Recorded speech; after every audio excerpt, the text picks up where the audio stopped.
નમસ્કાર મિત્રો, મારી યુટ્યુબ ચેનલમાં આપનું હાર્દિક સ્વાગત છે। આજે આપણે બનાવીશું ગરમા ગરમ ભટુરે। તો ભટુરે બનાવવા માટે સૌપ્રથમ એક મોટા વાસણમાં એક મોટો વાટકો મેંદો લઈશું। 3 થી 4 ચમચી જેટલો આપણે અહીંયા રવો લઈશું।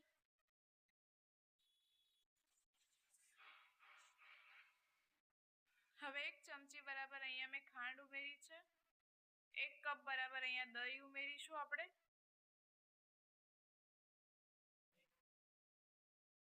1 ચમચી જેટલું અહીંયા તેલ ઉમેરીશું મોણ માટે।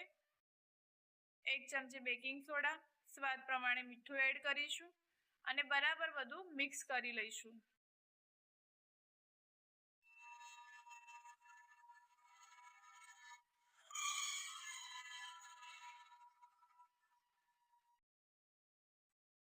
હવે જરૂર પ્રમાણે પાણી એડ કરી દઈશું અને નરમ લોટ બાંધી લઈશું।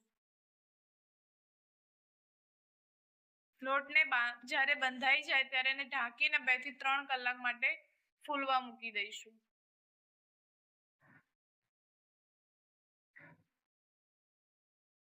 બે થી 3 કલાક લોટને રેસ્ટ આપ્યા પછી આમાંથી આપણે એક નાનો લુઓ લઈ લઈશું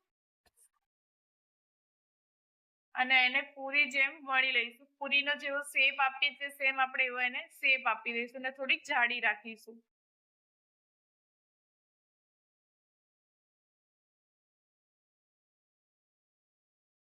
તમે જોઈ શકો છો।